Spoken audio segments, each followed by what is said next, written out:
자, 오늘은 이 전번 시간 계속해서 행정법 통칙 이걸 공부하도록 하겠습니다.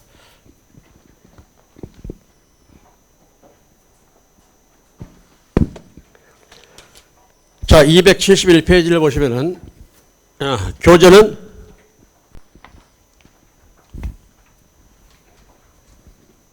이 교재 행정법 총론 김배유 교수 저서지.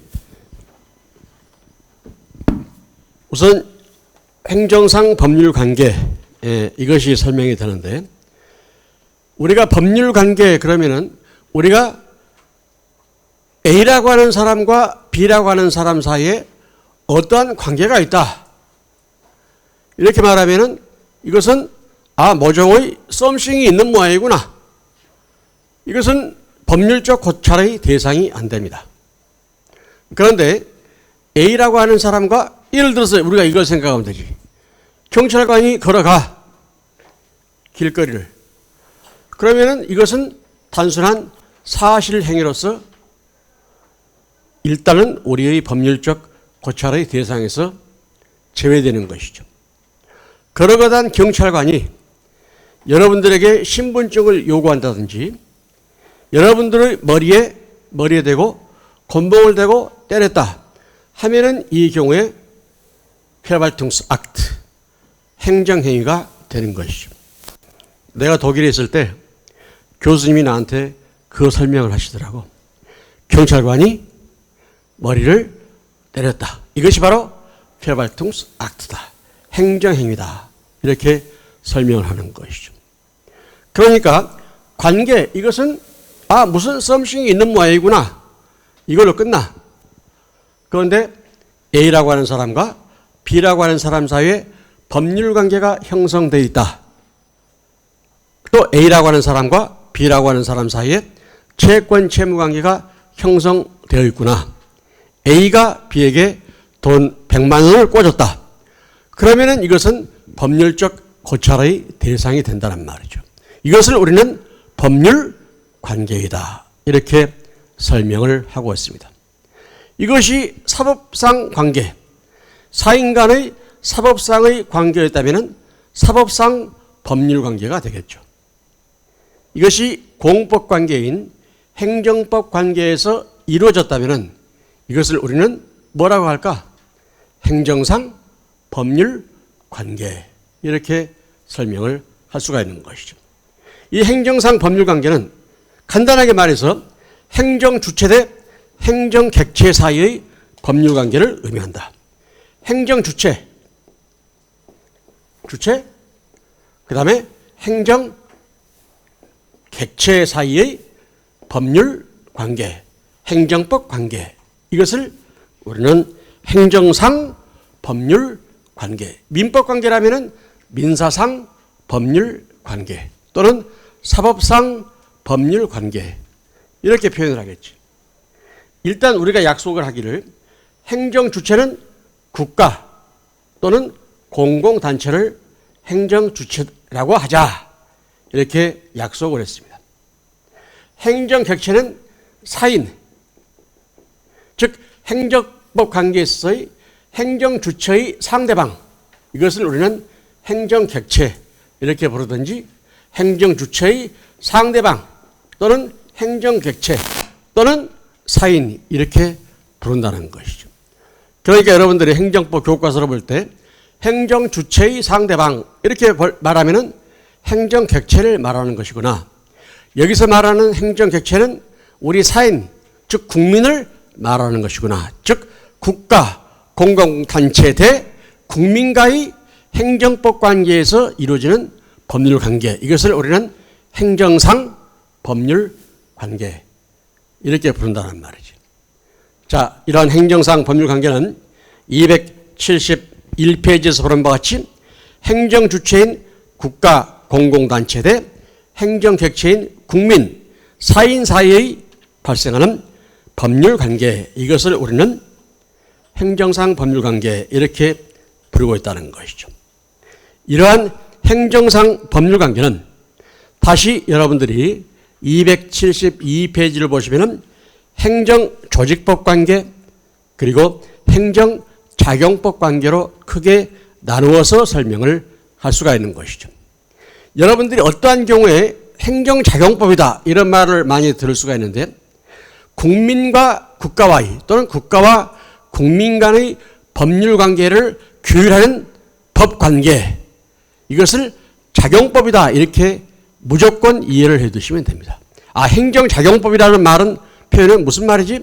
국가와 국민 간의 법률 관계를 규율하는 경우 이것을 우리는 행정작용법이다 이렇게 부르고 있다는 것이죠.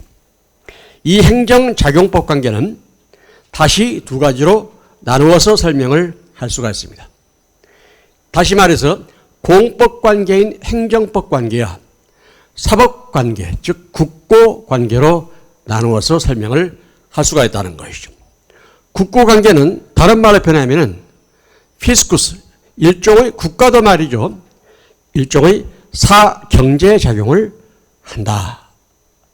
이 경제작용과 밀접한 관련을 가지는 것을 우리는 국고 관계이다. 이렇게 설명을 하고 있는 것이죠. 이것을 사법 관계이다. 국가도 사법 행위를 한다. 즉 사인도 공법 행위를 하는 경우도 있고 또 국가도 사법 행위를 하는 경우가 있다. 이렇게 여러분들이 이해를 해 두시면 되겠습니다. 이러한 공법 관계는 행정법 관계 이렇게도 설명을 하고 이것은 다시 권력 관계와 관리 관계로 나누어서 설명을 하고 있습니다. 가장 중요한 것은 우리가 행정법 관계에서 중요한 것은 권력 관계가 가장 중요하다. 즉 국가와 국민 간의 일종의 권력적 행정행위 이 내용이 가장 중요한 의미를 지니고 있고 관리 관계는 국가도 역시 재산 관리권의 주체로서 활동을 하는 경우가 있습니다.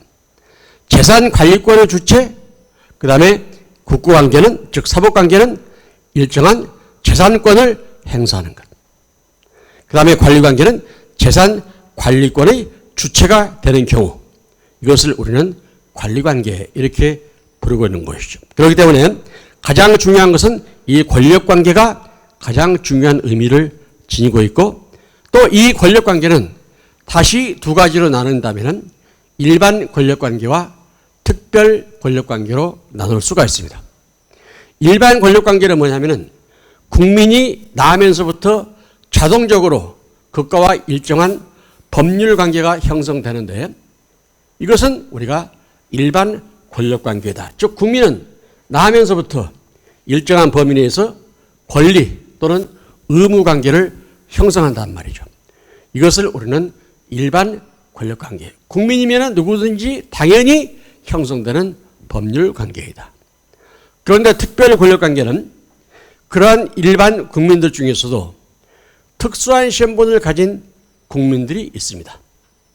예를 들어서 군인, 경찰관, 군무원, 또 경우에 따라서는 교도소에서 수용당해 있는, 다시 말해서 교도소에서 복역하고 있는 사람들, 이러한 사람들은 그가 지니고 있는 특수한 신분 때문에 이것을 특별 권력 관계를 형성하고 있다.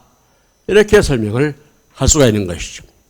문제가 되는 것은 뭐냐면은 일반 권력 관계의 신분을 누리는 일반 국민은 예를 들어서 우리 헌법 제29조 1항을 보면은 공무원의 직무상 불법행위로 인해서 손해를 받은 국민은 국가 또는 공공단체에 대해서 손해배상을 청구할 수 있다. 이렇게 규정을 하고 있습니다. 모든 국민들은 공무원의 직무상 불법행위로 인해서 손해를 받았을 경우에는 국가에 대해서 손해배상 청구권을 행사할 수 있다. 이것이 바로 국가배상 청구권이란 말이죠. 그런데 29조 2항에서는 또 뭐가 나오냐면은 군인, 경찰관, 군무원 그것을 예시해 두면서 이러한 신분, 특수한 신분을 가진 사람은 이중배상 청구를 할 수 없다. 이러한 규정을 두고 있는 것이죠. 이것은 뭐냐면은 우리 헌법에서는 특별 권력관계에 의해서 기본권을 특별하게 제한할 수 있다. 이것을 헌법에서 규정을 해두고 있는 것입니다. 왜 이것을 소위 말해서 특수신분관계 또 특별 권력관계에 의한 기본권 제한 규정을 두게 됐냐면은 1971년도까지만 해도 이러한 규정이 없었어요. 그런데 그 당시 1971년도 국가배상법에 의하면은 헌법에는 모든 국민은 법 앞에 평등하다.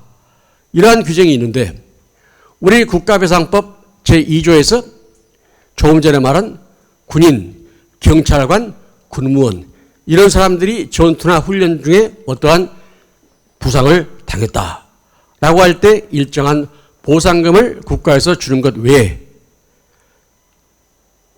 국가에 대해서 특별히 손해배상을 청구할 수 없다. 즉 이중배상 금지 원칙을 국가배상법 제2조에 규정을 하고 있었던 것이죠.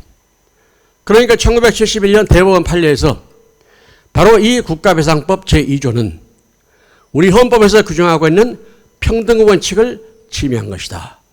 이렇게 판결을 해버렸어요. 위헌이다. 왜? 바로 헌법에서는 모든 국민은 법 앞에 평등하다.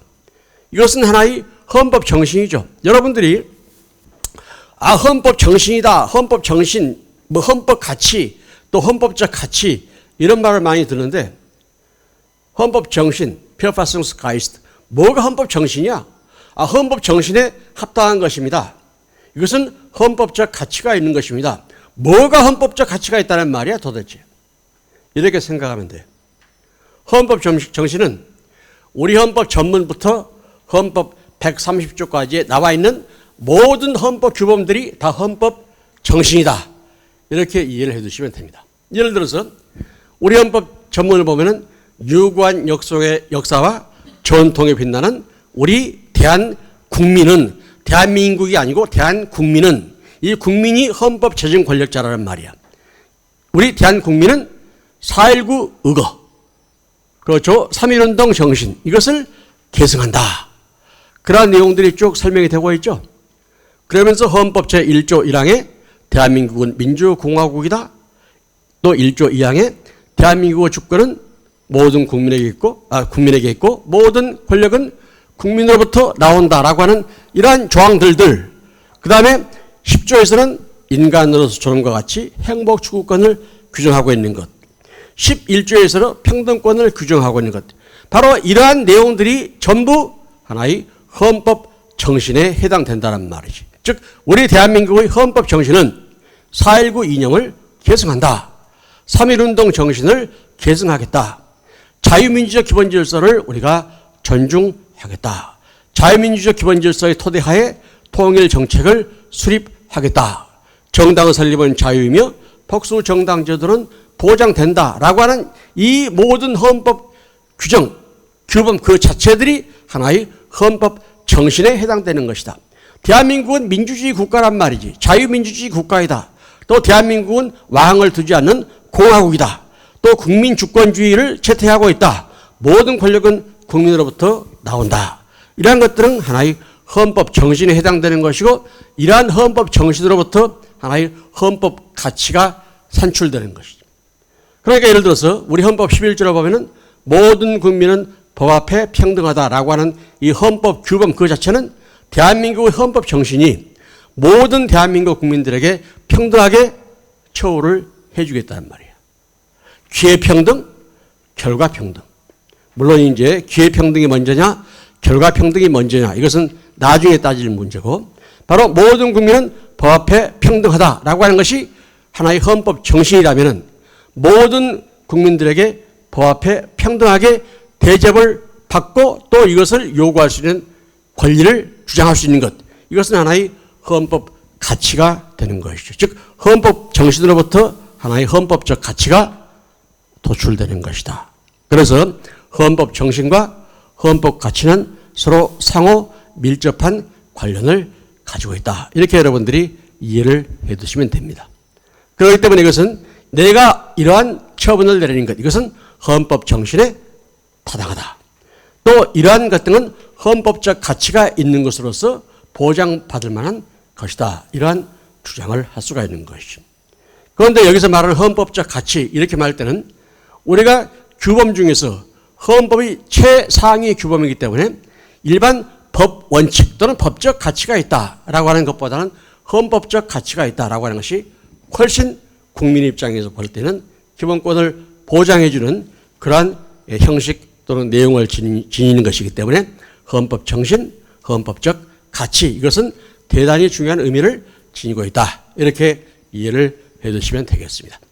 자, 아까도 말한 바와 같이 그래가지고 1971년 대법원 판례에서 군인이라든지 경찰관이라든지 군속, 즉 군무원들은 그가 지니고 있는 특수한 신분 때문에 국가에 대해서 이중배상 청구 금지 원칙을 적용시켰단 말이지. 그래서 그 당시 대법원에서 이것은 헌법에서 보장하고 있는 평등권을 침해한 것이다. 이렇게 이유를 들어가지고 위헌 판결을 내려버렸단 말이지. 대법원에서. 그러니까 그 당시 어떠한 법률이 헌법에 위반되는가 위반되지 않는가라고 하는 것은 어디서 판단했지? 대법원에서 판단을 했다는 것이죠. 지금은 위헌법률 심사권 또는 위헌법률 심판권 이것은 헌법재판소에서 가지고 있죠. 지금은 그런데 그 당시에는 대법원에서 위헌법률 심판권을 가지고 있었다. 그러니까 그 당시에 내가 좋아하는 박정희 대통령이 말이지 노발대발한 거야. 군인이 전투를 하고 훈련을 하다가 죽기도 하고 다치기도 하는 것이지. 그것은 병가상사인데 그때마다 가난한 우리나라에서 일일이 하나씩 다 배상을 해주려면 어떻게 그것을 재정적으로 담당을 할 수가 있겠어? 내가 좋아하는 박정희 대통령이 그랬단 말이야. 그 당시에. 71년 대법원 판결이 나오니까. 그래서 72년 유신 헌법 때 야, 이럴 바야 1971년 대법원 판결에서 위헌 판결을 내렸으니까 아예 헌법에 규정해버리자. 그러면 위헌 논쟁이 일어날 게 하나도 없는 것이지. 그래서 현행 헌법 제29조 2항과 같은 특별 권력관계에 의한 기본권 제한 규정이 들어가게 돼버린 거예요. 그러니까 우리 국민 입장에서는 어떤 면에서 본다면 그가 지니고 있는 특수한 신분 때문에 그렇죠. 특수한 신분 때문에 기본권 보장을 충분히 못 받고 있는 것이. 지금은 이제 여러분들이 군대에서 군인들이 뭐 일정한 범위 내에서 핸드폰을 사용할 수도 있다고 그래. 과거에는 생각도 못 했지. 군인들이 군대에서 핸드폰을 쓸 수 없는 것이지. 그렇지만 지금은 이제 그러한 핸드폰을 쓸 수 있기 때문에 우리 헌법에서는 모든 국민에게 통신의 자유를 보장한다. 라고 해놓고 군대에서 뭡니까? 핸드폰을 못 쓰게 하니까 사실상 통신의 자유를 제한받았지. 또 모든 국민은 거주 이전의 자유를 갖는다. 라고 했는데 여러분들 군대에 있을 때 마음대로 출퇴근해? 안 되는 것이죠. 바로 이러한 일정한 범위 내에서 제한을 받는 것은 그가 지니고 있는 특별 권력관계 때문에 그렇다. 이 특별 권력관계의 이론은 사실 독일, 일본, 한국 이 세 나라밖에 없는 이론이야. 독일 행정법의 아버지인 오토 마이어가 특별 권력관계 이론에 의해서 국민의 기본권을 제한했단 말이지. 네가 원했잖아. 공무원에게. 네가 공무원이 됐기 때문에 일정한 범위 내에서 기본권을 제한받는 것은 네가 원했기 때문이야. 만약에 그것이 마음에 들지 않는다면 그만둬. 이게 바로 독일 행정법의 아버지인 오토 마이어가 특별 권력관계 이론을 주창을 할 때 주장했던 내용이야. 이게. 그것이 이제 독일 사람들은 일본 사람들을 별로 좋아하지도 않는데 일본 사람들은 독일 사람들을 좋아하거든. 그래서 독일 이론 참 좋다. 그래가지고 일본이 바로 이 특별 권력관계 이론을 개수를 했습니다. 또 우리 한국도 우리 그 당시 조선도 뭐 일본 사람들 너무 좋아해가지고 1910년도에 나라를 갖다 바쳐버렸지. 식민지로 삼아주세요. 라고. 그래가지고 그 독일 이론이 일본, 한국 이렇게 개수가 되게 되었던 것이죠. 오늘날에는 독일이나 일본에서는 아주 일정한 아주 좁은 범위 내에서만 특별 권력관계 이론에 의한 또는 특별 권력관계에 의한 기본권 제한을 인정하고 있는데 우리나라는 아직도 많은 범위 내에서 또 넓은 범위 내에서 특별 권력관계를 인정하고 있는 것이 아예 헌법에까지 규정되어 있다는 것이 사실상 문제가 있는 것이다. 이렇게는 생각을 해둘 필요가 있는 것이죠. 그래서 특별 권력관계 이론에 의해서 기본권을 제한하는 것은 타당하지 않다라고 하는 견해도 있지만은 일단 우리나라의 특별한 사정이 있는 것이죠. 남북이 대립되고 있는 이러한 특별한 사정 때문에 이러한 특수한 신분을 가지고 있는 그 사람들에 대해서 특별 권력관계 이론에 의해서 기본권을 제한하는 것을 어쩔 수 없이 인정할 수밖에 없다. 합헌이다. 이렇게 보고 있다는 것이죠. 그렇지만 이것은 내 마음에 들지 않는다. 그래서 김백유 교수는 특별 권력관계 여기에 소견한테 소위 특별 권력관계 이론 이렇게 부르고 있다라고 하는 것도 여러분들이 알아두시면 되겠습니다. 그렇기 때문에 이 행정상 법률관계는 행정작용법 관계가 대단히 중요한 의미를 지니고 있다. 작용법이라는 말이 나오면은 무조건 국가와 국민 간의 법률관계를 규율하는 것들 이것을 행정작용법 이렇게 이해를 해두고 이 행정작용법에는 공법관계와 사법관계로 나눈다. 사법관계는 우리 고찰의 대상이 안 돼. 행정청도 사법행위를 할 수가 있는 것이죠. 물건을 사고 팔고 한다. 예를 들어서 행정청에서 경찰청에서 컴퓨터를 구입하려면 자기들도 돈 주고 사야 되는 것이지. 그렇죠? 컴퓨터를 갖다 바쳐라. 이것을 명령적 행정행위로서 행정처분을 내릴 수 있습니까? 그거 얼마요? 예를 들어서 매매계약을 체결하겠죠. 또 예를 들어서 성북구청에서 북한산 올라가는데 도로를 정비한다. 도로를 건설한다. 이럴 때는 자기들이 일종의 사법상 계약을 체결할 거란 말이지. 이것은 사법관계. 이 사법관계는 일단 우리 행정법의 대상에서 제외를 시키고 있다. 이렇게 알아두실 필요가 있는 것이죠. 그 다음에 중요한 것은 공법관계인 권력관계와 관리관계가 중요한데 이 관리관계는 재산관리권의 주체, 그 다음에 사법관계인 국고관계는 재산권의 주체, 그것이 서로 다른 점이다 라고 하는 것을 알아두실 필요가 있다. 이렇게 여러분들이 이해를 해두시면 되겠습니다. 자, 273페이지를 보시면은 행정법 관계와 사법관계, 즉 공법관계와 사법관계, 이것은 우리가 이렇게 생각하면 돼요. 공법과 사법, 공법이란 무엇이고 사법이란 무엇인가, 이것이 논의가 될 수가 있습니다. 왜 어떠한 법률관계가 공법관계인가 또는 사법관계인가 라고 하는 것을 판단하는 것이 중요하냐면은 만약에 공법관계이다 라고 할 때 우리가 소송을 제기할 때 우리가 공법상 당사자 소송이라든지 기타 행정심판이나 또는 행정소송을 통해서 권리구제를 받을 수밖에 없습니다. 받게 됩니다. 공법관계이다라고 할 때는. 사법관계이다라고 할 때는 민사상의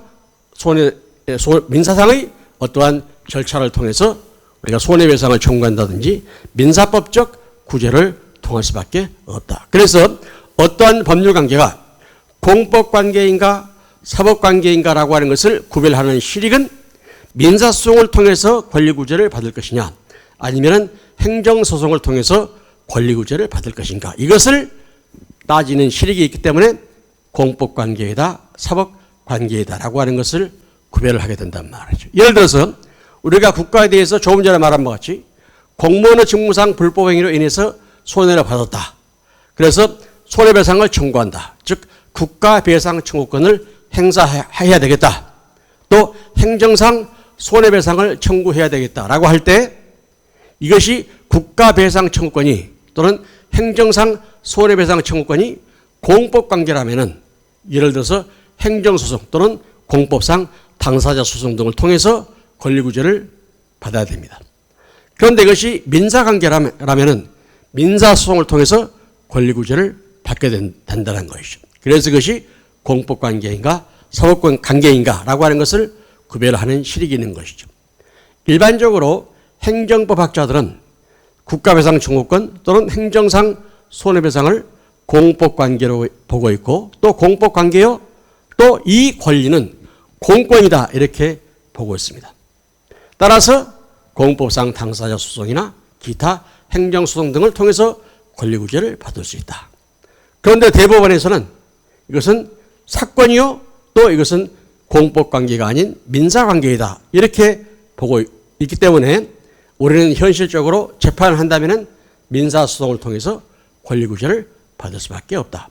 그렇다면 우리가 행정소송을 통해서 권리구제를 받는 게 유리한가? 아니면 민사소송을 통해서 권리구제를 받는 게 유리한가? 이것은 우리가 한번 생각해 볼 필요가 있겠죠. 그런데 김대기 교수는 차라리 민사소송을 통해서 권리구제를 받는 것이 오히려 우리 국민의 입장에서는 더 유리하지 않을까 이렇게 생각을 해. 왜 그러냐면 행정법 이론 또는 행정소송 이론이 그다지 발달되지도 않은 입장에서 민사소송 또는 민법의 역사는 천년의 역사를 지니고 있죠. 그렇지만 행정법의 역사는 길어봐야 한 150년 정도? 이 정도밖에 안 됐기 때문에 사실 행정법 이론은 그다지 발달되지도 못했을 뿐만 아니라 행정소송도 민사소송을 원용을 많이 하고 있고 또 행정소송으로서 처리하지 못할 것, 해결하지 못하는 것들은 결국 다 민사소송의 예를 따라서 해결을 하고 있단 말이지. 행정법 이론이 다 민법의 이론을 우리가 원용을 하고 있는 입장이기 때문에 차라리 훨씬 고도로 발달된 민사법 이론에 의해서 권리구제를 받는 것이 우리 국민의 입장에서는 훨씬 더 유리하지 않을까 이렇게 생각을 하기 때문에 비록 행정법의 입장에서는 이것은 공권이요 행정소송을 통해서 또는 공법상 당사자 소송을 통해서 권리구제를 받는 것이 이론상으로는 타당하다라고 할 수 있겠지만은 실제로는 민사소송을 통해서 권리구제를 받는 것도 고도로 발달된 민사법 이론을 통해서 우리가 권리구제를 받을 수가 있기 때문에 그것을 구태여 또 현실적으로는 부정할 필요는 없겠다. 이렇게 이해를 해 두시면 되겠다는 것이죠. 아까도 말한 바와 같이 공법과 사법을 구별하는 식, 이것은 공법관계인가 사법관계인가, 소송을 통해서 권리구제를 받을 때 어떠한 소송을 통할 것인가, 여기에 따라서 그 실익이 있기 때문에 구별을 하지만은 오늘날에 있어서는 이것을 구태여 공법이다, 사법이다 라고 하는 것을 구별할 필요도 많이 없어졌고 또 아까도 말한 바와 같이 오늘날에 있어서는 공법과 사법이 서로 융화되는 그러한 경우도 많이 있기 때문에 과거와 같이 이것을 구별하고 있지는 않다. 이렇게 여러분들이 이해를 해 두시면 되겠습니다. 그래서 여러분들이 자 281페이지를 보시면은 어떠한 것이 공법관계인가 또 어떠한 것이 사법관계인가, 이것은 자 국가적, 지배적, 윤리적, 타율적, 공익적 규율을 하는 법, 이것을 공법이다 이렇게 이해를 해두고 사법은 개인적, 평등적, 경제적, 자율적, 사익적 규율을 하는 법, 이것을 사법이다 이렇게 여러분들이 이해를 해두시면 되겠습니다. 동그라미 쳐둘 것이 국가적 할 때 국의 동그라미, 지배적 할 때 지의 동그라미, 윤리적 할 때 윤의 동그라미 해두고 타율적 타, 그 다음에 공익적 공의 동그라미 해두고 첫 글자만 외워도 국지 윤타공, 이것은 공법이다. 그 다음에 사법은 개평 경자사, 즉 개별적, 그 다음에 평등적, 즉 개인적, 평등적, 경제적, 자율적, 사익적 규율을 하는 법, 이것을 사법이다 이렇게 이해를 해 두시면 되겠습니다. 사법관계에서는 대등한주의, 특히 공법관계와 사법관계에서는 서로 당사자 간에 대등한 주의를 유지하고 있습니다. 그렇지만은 공법관계에서는 행정주체에게 우월적 지위를 일단 부여를 해두고 있는 것이죠. 행정주체에게 우월적 지위를 인정해주고 있는 것이 행정법 관계의 특징이다. 왜? 행정주체에게 우월적 지위를 부여해주고 있는 이유가 뭘까? 행정공무원들은 공무원 시험에 합격한 대한민국의 엘리트들이기 때문에 우리는 양반이야, 우리는 공무원 시험 합격한 사람이야, 엘리트야, 그러니까 너희 국민들은 우리보다 아래 것들이야, 그래서 우리가 우월적 지위를 가져, 이런 의미야? 아니면은 행정주체에게 우월적 지위를 부여하고 있는 것은 무슨 목적이 있겠지? 행정의 효율성을 위해서 일단 행정주체에게 우월적 지위를 부여해주고 있는 것이란 말이죠. 군대 갈 때, 군대 좀 와주시겠어요? 그래? 아니면은 군대 와! 하고 명령을 해. 명령을 하죠. 세금 좀 내주시겠습니까? 이렇게 말해. 아니면은 세금 납부해. 라고 명령을 해. 명령을 하죠. 명령적 행정행위를 취하는 것은 바로 행정주체에게 우월적 지위를 부여함으로써 행정 목적의 달성을 효율적으로 수행하기 위한 행정 목적이란 말이지. 그래서 이것을 누가 이 행정주체에게 우월적 지위를 부여했어? 하느님이 부여했어? 왕권 신수설이야? 아니야. 무엇이? 법이, 행정법이 일단 행정주체에게 우월적 지위를 부여한 것이다. 이렇게 설명을 할 수가 있는 것이죠. 그렇다고 해서 행정편의주의에 지나치게 행정편의주의에 빠지게 되면 문제가 있긴 하지만 일단은 행정주체에게 우월적 지위를 부여하고 있기 때문에 공법은 지배적이다. 이러한 표현을 쓰고 있는 것이죠. 사인 간의 법률관계, 즉 사법의 경우에는 평등하게 적용된다. 평등적 이것이 특히 강조되고 있는 것이다. A라고 하는 사람과 B라고 하는 사람 사이에 매매계약을 체결했다. 또 채권 채무관계가 형성된다 하면은 대등한 지위에서 법률관계가 형성되는 것이고 또 그렇게 돼야 되겠죠. 바로 이것이 그 특징이다. 이렇게 여러분들이 이해를 해두시면 되겠습니다. 그래서 공법은 행정주체가 권력적 강제에 의해서 배분적 정의, 여기서 말하는 배분적 정의는 아리스토텔레스의 배분적 정의를 말해요. 즉 상대적 평등, 같은 것은 같고 다른 것은 다르게 취급한다는 이 배분적 정의를 실현하는 것을 그 목적으로 삼고 있다. 또 사법은 사인이 사적 자치에 의해서 교환적 정의, 이것을 실현하는 것을 그 목적으로 삼고 있다. 이렇게 여러분들이 이해를 해두시면 되겠습니다. 결론적으로 공법과 사법을 구별하는 실익은 소송을 통해서 권리구제를 받을 때 아까도 말한 것 같이 행정소송 또는 공법상 당사자 소송의 절차를 취할 것이냐 아니면은 소위 말해서 민사소송을 통해서 권리구제를 받을 것인가 라고 하는데 그 실익이 있다. 이렇게 이해를 해두시면 되겠습니다. 그 다음에 여러분들이 286페이지를 보시면 오늘날에는 공법과 사법이 서로 융화관계를 이루고 있다. 즉 공법과 사법의 중간법적 성격을 지니는 사회법의 출현도 많이 나타나고 있다라고 하는 것을 알아두시면 되겠습니다. 자, 그 다음에 287페이지를 보시면은 좀 더 깊게 들어가서 행정상 법률관계의 종류로서는 크게 행정조직법 관계를 들 수가 있습니다. 행정조직법 관계는 소위 말해서 대내적 관계 또는 내부 관계를 규율하는 법률 관계이다. 이렇게 이해를 해두시면 되겠죠. 즉 행정주체 간의 관계, 국가와 공공단체 간의 관계, 예를 들어서 지방자치단체, 그렇죠? 공공조합, 영점을 법인, 그렇죠? 이러한 것 등등 이러한 국가와 공공단체 간의 관계, 이것은 하나의 행정조직법 관계이다. 이렇게 보고 있습니다. 그 다음에 행정주체의 내부관계, 예를 들면 행정주체와 공무원 간의 법률관계, 이것을 행정조직법 관계이다. 이렇게 부르고 있고 288페이지를 보시면 행정작용법, 물론 아까도 말한 바와 같이 작용이라는 말만 나오면 무조건 국가와 국민 간의 법률관계, 즉 대외관계, 외부관계를 규율하는 것으로서 행정작용법 관계가 있다. 이렇게 이해를 해두시면 되겠습니다. 즉 국가와 국민 간의 관계, 수권사인과 일반 사인 간의 관계. 여기서 말하는 수권사인은 공무수탁사인을 말합니다. 공무수탁사인.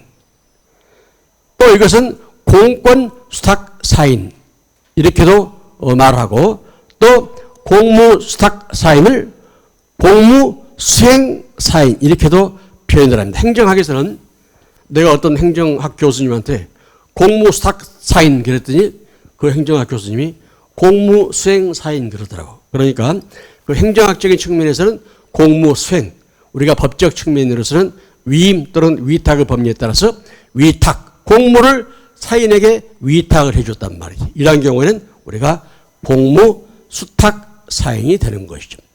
가장 대표적인 예가 별정 우체국장, 공무를 수탁받은 사인, 이렇게 이해를 해두시면 되겠습니다. 그렇기 때문에 경우에 따라서는 길거리에서 교통정리를 하는 모범 운전자들이 있죠. 그러한 경우도 일종의 공무수탁 사인이 될 수도 있습니다. 공무를 수탁받았다면 또 경우에 따라서는 교통정리를 하는 할아버지, 이 사람도 역시 공무수탁 사인이 될 수도 있을 것이다. 이렇게 이해를 해두시면 되겠습니다. 여기서 말한 수권사인, 수권사인은 일반 사인과의 관계를 형성할 수 있고, 이것을 우리는 이때 적용되는 법 관계가 행정작용법 관계이다. 이렇게 이해를 해두시면 된다라고 하는 것을 알아두시면 되겠습니다. 그 다음에 아까도 본 바와 같이 293페이지를 보시면은 권력관계와 관리관계, 이것을 다시 구분한다면은 권력관계는 공권력 주체로서 맺는 관계요. 관리관계는 아까도 말한 바와 같이 재산관리권의 주체, 주의할 것은 국고관계는 재산권의 주체, 이렇게 설명을 하고, 관리관계는 재산관리권의 주체이다, 이렇게 설명을 하고 있는 것이죠. 권력관계는 그 행위수단에 있어서 권력적 명령 강제하는 작용이고, 관리관계는 비권력적인 사업을 경영하는 것이라든지 기타 재산을 관리하는 재산관리관계, 이것을 우리는 소위 말해서 관리관계이다. 영조물을 설치 관리하자. 영조물을 설치하는데 그 설치를 하고 또 그 관리를 하면서 하자로 인해서 손해가 발생했다라고 한다면 국가배상을 청구할 수 있는 것처럼, 이것은 이때의 관리관계는 재산관리권의 주체로서 행사하는 것이다. 이렇게 여러분들이 이해를 해두시면 되겠습니다. 관리관계는 따라서 원칙적으로 사법적인 규율을 받고, 권력관계는 원칙적으로 공법적 규율을 받습니다.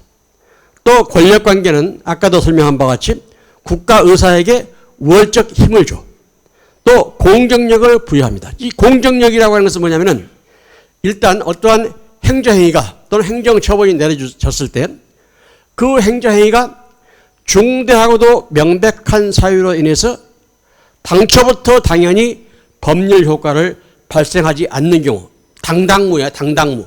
당초부터 당연히 무효인 경우를 제외하고는 일단 유효한 것으로, 즉 권한 있는 행정기관에서 그것을 취소하기 전까지는 일단은 유효한 것으로서 추정을 받는 힘, 이것을 우리는 행정행위의 공정력이다, 이렇게 부릅니다. 이것을 다른 말로 표현하면 예선적 효력이다, 이렇게도 설명을 하고 있는 것이죠. 그렇기 때문에 여러분들 봐봐, 어떠한 행정행위가 당초부터 당연히 무효인 경우, 여자에게 군대 오라라고 하는 영장이 발부되었다. 이것은 중대하고도 명백한 사유가 있는 것이죠. 그래서 이것은 애초부터, 당초부터 당연히 무효, 즉 당초부터, 애초부터 법률 효과를 발생하지 않는 것이란 말이죠. 죽고 없는 사람에게 의사 면허증이 나왔다. 이것도 역시 중대하고도 명백한 하자가 있는 것이죠. 이것은 처음부터 법률 효과가 발생되지 않아. 당초부터 당연히 무효야, 이거는. 그런데 중대하기는 하지만은 명백하지 않거나, 또 명백하기는 하지만은 중대하지 않거나, 또는 중대하고도 명백한 하자 이의 하자, 이 경우에는 일단 권한 있는 행정기관에서 그것을 취소하기 전까지는 일응 유효한 것으로서 추정을 받는 힘, 이것을 일응 추정의 원리, 즉 프리마 파시 테오리야. 일응 추정의 법리는 뭐냐면은, 예를 들어서 택시 운전수가 이제 운전을 하고 가는데, 우리가 길거리를 지나가는데 택시가 말이지 길거리에 있는 가게 유리창을 부순 거야. 유리창을. 그러니까 우리가 얼핏 생각하기에, 얼핏 보기에 운전수에게, 택시 운전수에게 과실이 있구나, 이렇게 추정을 할 수 있죠. 얼핏 보기에 예를 들어서 길거리 가게의 유리창, 샤워 펜스터, 그 쇼 윈도우가 파괴되어 있으면은 그 택시 운전수가 과실에 의해서 유리창을 파손시켰겠구나, 이렇게 우리가 추정을 한단 말이지. 이것을 우리가 일응 추정의 법리이다. 프리마 파시 테오리 이렇게 부릅니다.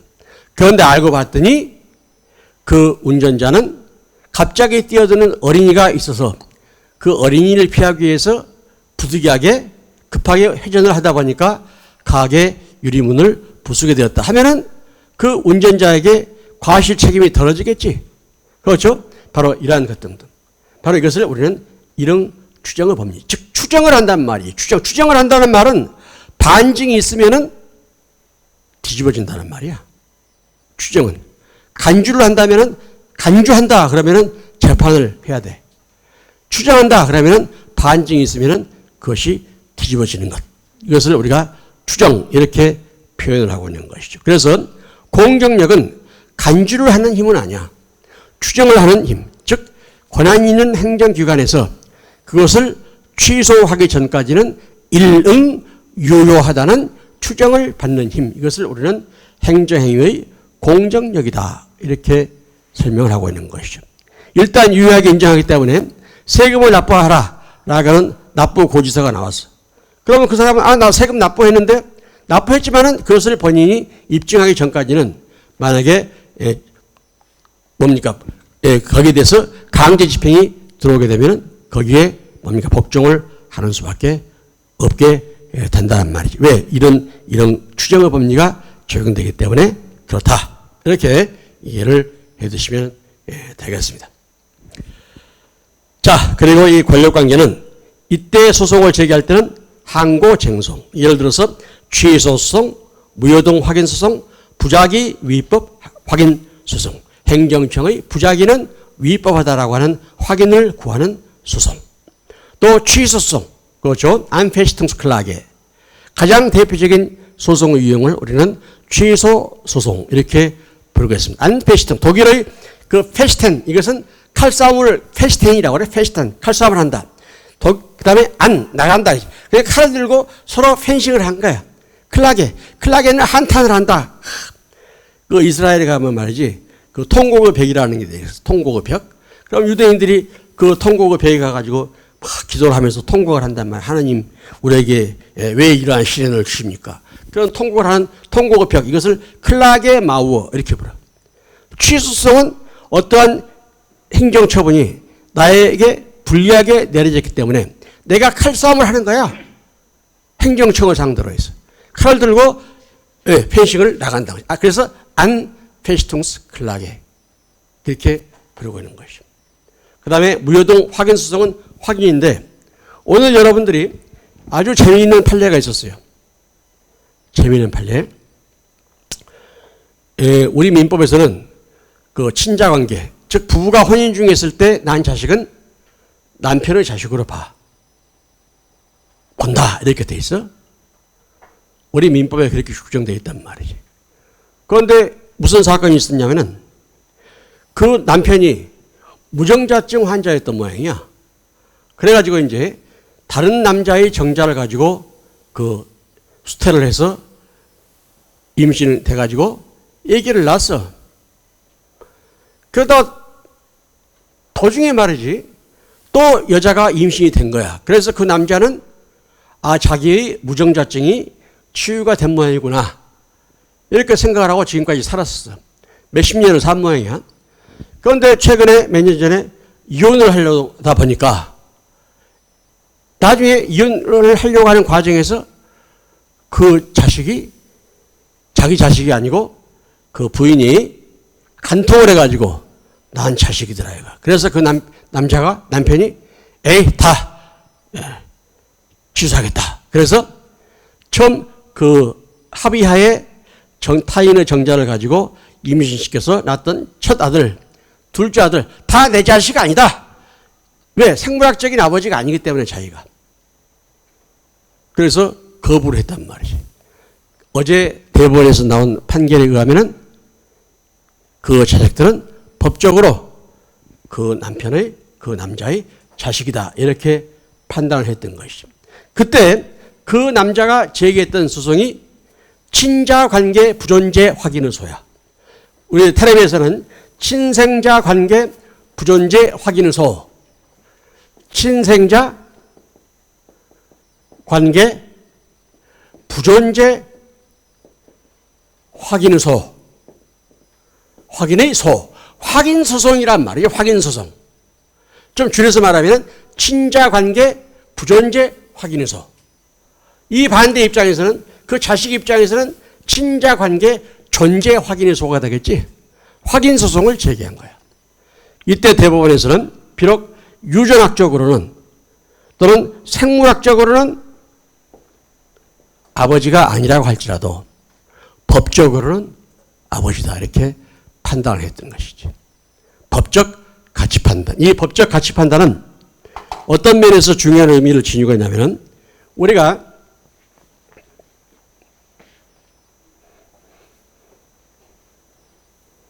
환경소송에 있어서 환경소송에 있어서 권리구제를 받아야 되는데, 예를 들어서 자, 주민이 있다. 연탄공장이 있다. 그 다음에 행정청이 있다.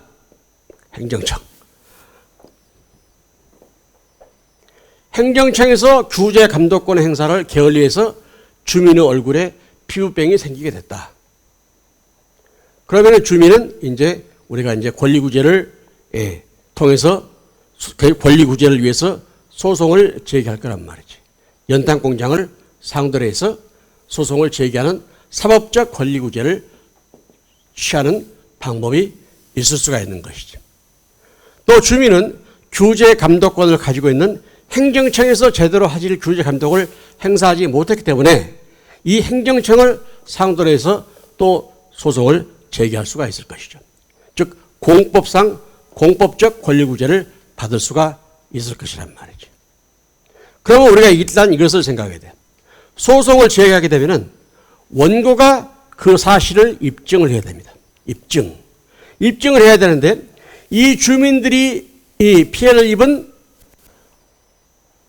예를 들어서 연탄 공장에서 배출한 가스나 분진 때문에 주민들에게 폐암 발생이 일어났다, 피부병이 발생했다라고 한다면 이 주민이 그 사실을 입증을 해야 된단 말이지.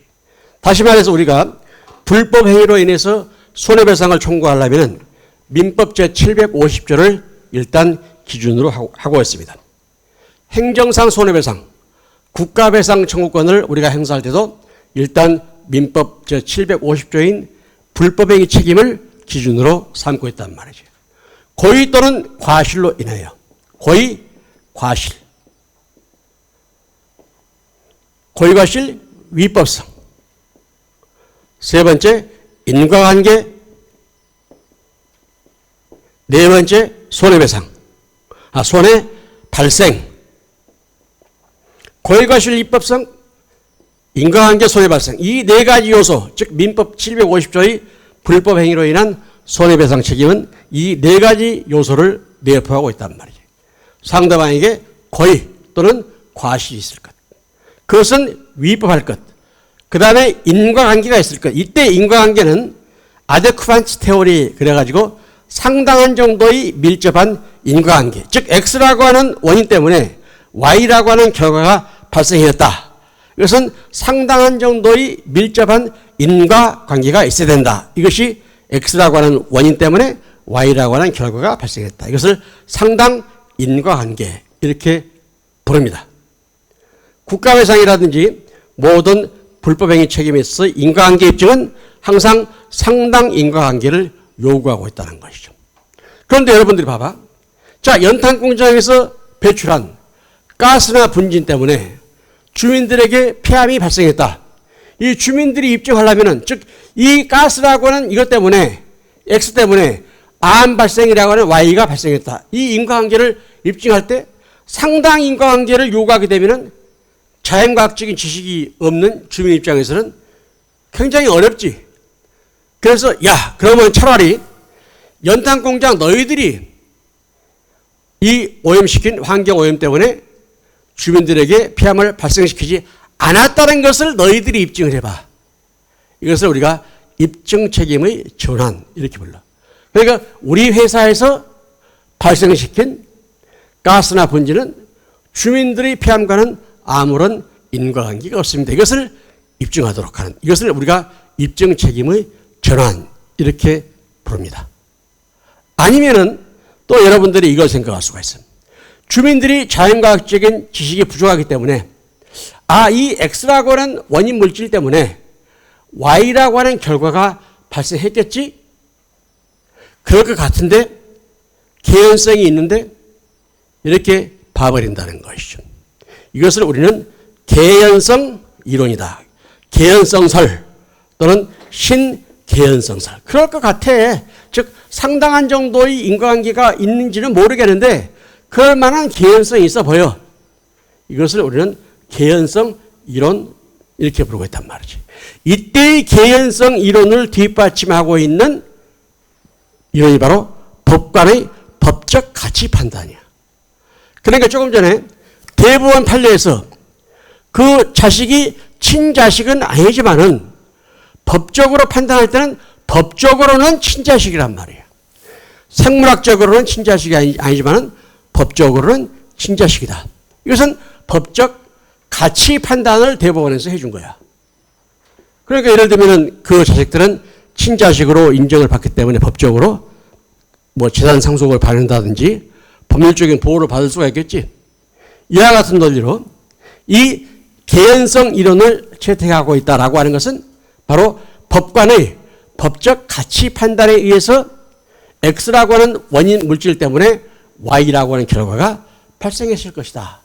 이렇게 판단을 해주는 것이죠. 그러니까 이때 인과관계 입증에 있어서 개연성 이론은 법적 가치 판단이야. 상당 인과관계설은 정말 자연과학적으로 그 연탄 공장에서 배출시킨 X라고 하는 원인 물질 때문에 Y라고 하는 폐암이 발생했다. 이것이 바로 상당 인과관계설의 입장인 것이죠. 담배를 피워서 암이 발생했다. 이것도 마찬가지 이론이에요. 그렇기 때문에 자연과학적인 인과관계 입증, 그 다음에 법적 가치 판단에 따른 인과관계 입증, 즉 개연성 이론 등과 같은 것이 주민들의 권리를 구제를 위해서 등장시킨 이론이란 말이죠. 그러니까 어제 내려진 대법원 판결에서 그 자식들은 생물학적으로는 친자식이 아니지만은 법적으로 친자식이다. 이렇게 판단을 해준 것은 법적 가치 판단을 하게 되는 것이죠. 누가 이렇게 판단해? 법관이 그러한 판결권을 가지고 있는 법관이 그러한 권리 구제를 위하는 방향으로 해석을 내려준 사례이다. 이렇게 여러분들이 이해를 해두시면 되겠습니다. 그렇기 때문에 조금 전에 본 바와 같이 행정소송에서도 항고쟁송은 크게 취소소송, 무효등 확인소송, 첫 번째 취소소송, 두 번째 무효등 등 확인소송이란 말이지. 그러니까 예를 들어서 무효등 확인소송이니까 유효 확인소송이 있을 것이고 조금 전에 본 바와 같이 친자관계 전제 확인해서 친자관계 부존재 확인해서 이러한 소송이 있을 수가 있는 것이죠. 그 다음에 세 번째가 부작위 위법 확인해서 이 세 가지 이것을 우리는 항고쟁송이다. 우리 행정소송법상 이 세 가지 취소소송, 무효등 확인소송, 부작위 위법 확인소송이 항고쟁송의 대표적인 예요. 나중에는 이 부작위 위법 확인소송에 의해서 권리구제를 받을 수 있는 만전을 기할 수는 없는 소송의 유형이기 때문에 페어플리시퉁스클라게 즉 의무 이행 소송제도를 도입해야 될 필요가 있는 것이죠. 이것은 나중에 시간이 있을 때 또 상세하게 설명을 해드리도록 하겠습니다. 일단은 항고쟁송은 취소소송, 무효등 확인소송, 부작위 위법 확인소송 이 세 가지 유형을 우리 행정소송법에서는 규정을 하고 있더라. 그 다음에 관리관계는 당사자 쟁송은 대등한 지위에서 우리가 항고쟁송은 우리가 행정청하고 소송을 제기할 때 대등한 지위에서 소송을 제기하는 것은 아니지만은 공법상 당사자 쟁송은 대등한 지위에서 소송을 수행하는 것이다. 그렇기 때문에 국가배상 청구권 행사할 때 공법상 당사자 소송을 통해서 권리구제를 받는다라고 하면 국가배상을 청구하는 이 사인이나 배상 청구를 당한 국가나 서로 대등한 지위에서 소송을 수행하는 것이다. 이렇게 이해를 해두시면 되겠습니다. 자, 그 다음에 여러분들이 관리관계와 국고관계의 구별, 이것은 아까도 설명을 했으니까 개별적으로 한번 쭉 읽어보시기 바랍니다. 다시 한번 정리한다면 299페이지를 보시면 행정법 관계의 특질은, 즉 행정작용법 관계는 공법관계와 사법관계로 나눌 수가 있다. 사법관계는 재산권의 주체로서 국고관계를 의미하는 것이고, 일단은 우리 행정법을 공부할 때는 이 사법관계는 공부하지 않습니다. 나중에 행정사법에 대해서 특별히 공부할 때는 약간은 고찰을 하지만은 일단 사법관계는 고찰의 대상에서 제외한다. 공법관계가 바로 고찰의 대상이 되는 것이다. 이 공법관계를 우리는 행정법 관계이다, 이렇게 부르고 있는 것이죠. 이 행정법 관계를 우리는 권력관계와 관리관계로 나누고, 이 관리관계는 다시 재산관리권의 주체다. 그렇기 때문에 국고관계는 재산권의 주체, 관리관계는 재산관리권의 주체, 권력관계는 일반 권력관계와 특별 권력관계로 나누어서 설명을 하고 있다. 이렇게 여러분들이 이해를 해두시면 되겠습니다. 자, 이것이 바로 소위 말하는 행정법 관계의 특질이다. 일단은 이것을 여러분들이 이해를 해두시면 되겠습니다. 좀 더 구체적인 내용은 우리 좀 쉬었다 할까요? 좀 쉬었다 하도록 하겠습니다.